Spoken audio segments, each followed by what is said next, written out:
জলদি ফোকাস করো, international celebrity দাঁড়িয়ে গেছে। চেহারা দেখ, চেহারা। আমি মরা গাছে জল ঢেলে ফুল ফোটাই।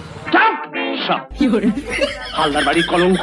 আমি তো ইশারা করলে উড়ে যাবি, ইশারা করলে উড়ে যাবি।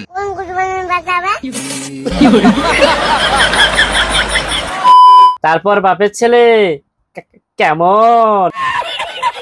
তো বন্ধু, আজকের ভিডিওটা একটু অন্য স্বাদের, কারণ আজকে আমি তোমাদের বিশ্ববিখ্যাত এমন একজন পরোটাওয়ালাকে দেখাবো যার পরোটা খাওয়ার জন্য বিশেষ ভাগ্যের প্রয়োজন। আমার হাতের পরোটা যারা খাবে তাদের ভাগ্যের দরকার। তাই নাকি?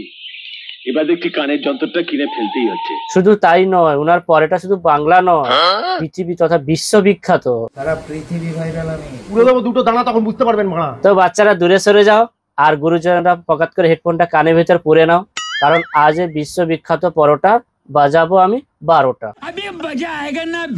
তো চলো লেটস স্টার্ট। আমি মরা গাছে জল ঢেলে ফুল ফোটাই। ও মা, তুমি মরা গাছে জল দিয়ে ফুল ফোটাও? আই মিন তুমি মরা গাছকে জ্যান্ত করতে পারো? বলছি কাকা, তুমি এই যে কথাগুলো বলো, তোমার লজ্জা লাগে না? আমি তো জানতাম লজ্জা ওকে দেখে লজ্জা পায়। তা বলছি কাকা, তোমার এই থোবড়ায় তুমি কোন কোম্পানির কলগেট ব্যবহার করো? সেন্সোডুইন। ও সেন্সোডুইন। তা বলছি আর একটা জিনিস দিয়ে ব্রাশ করবে, আমার গু। নেট দুনিয়ার কোহিনূর দাঁড়িয়ে আছে এখানে। যা, কি যে বলো না তুমি। তুমি কি শুধুই নেট দুনিয়ার কোহিনূর? তুমি হচ্ছে নেট দুনিয়ার কোহিনূর, ম্যানফোর্স, স্কোর। বুঝতে পারছো আমি কি বলতে চাইছি? তো এখন তোমাদের মধ্যে অনেকে ভাবছো যে কাকুর মধ্যে এতগুলো ভ্যারাইটি অফ ট্যালেন্ট রয়েছে। তো কাকুর মধ্যে ট্যালেন্ট না থাকলে শুধু বিদেশ থেকে গবেষক এসে কি আর কাকুর সাথে সেলফি তোলে? আজ মানে কদিন আগে, পরশুদিন মনে হয়, গবেষণা কেন্দ্র থেকে মানে গবেষক এসেছিলেন, আমার সঙ্গে এসে সেলফি তুলতে এসেছে। তাহলে ভাবো কি অবস্থা। লিটারেলি যদি ভাবি, একজন সেলিব্রিটির কাছে একজন সেলিব্রিটি সেলফি তুলতে আসে, বাট ইনার কাছে স্বয়ং গবেষক সেলফি তুলতে আসছে। আমি শুধু একটা কথা ভাবছি যে গবেষকরা এসে এই কাকুর কোন সেলফিটা নিল। শুধু এখানেই নয়, আমাদের এই কাকুর নামে বাংলাদেশে পার্ক তৈরি হচ্ছে। বাংলাদেশে আমার নামে পার্ক তৈরি করেছে, পার্ক তৈরি হচ্ছে। বলছি কাকু, এদিকে একটু শোনো, আমিও না তোমার নামে কিছু একটা করতে চাই, পায়খানা ঘর।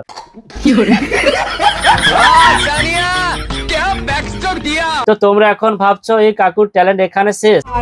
এই কাকুর পিছনে একখানা দুখানা নয়, খানা, তাও আবার বলিউডের ডিরেক্টর পেছন ঘুরে বেড়াচ্ছে শুধু একটা বই তৈরি করবে বলে। বলিউডে 9খানা ডিরেক্টরের সঙ্গে কথা হয়েছে।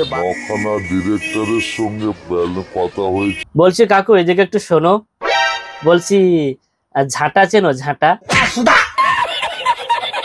তো আমাদের কাকু কি শুধু আবল তাবল বোকা আর ফোন পে পরোটা করতে জানে নাকি? কাকু হেভি সিঙ্গার, গানটা একটু শুনে নাও। এত কাছে রয়েছো তুমি, আরো কাছে তোমাকে যে চাই। আহা, কি মিষ্টি গলা। বড় গায়ক হতে পারত, ভগবান সাথ দিলেন না। জি বাংলা টিআরপি পড়েছে গরু ছাগলদের নিয়ে ভিডিও করে। আমার টিআরপি যেদিন পড়বে সেদিন জি বাংলায় গিয়ে বসে থাকবে। ও, জি বাংলা টিআরপি কমে গেছে বলে দিদি নম্বর 1-এ গরু ছাগলদের নিয়ে ভিডিও করছে। কে রে তুই?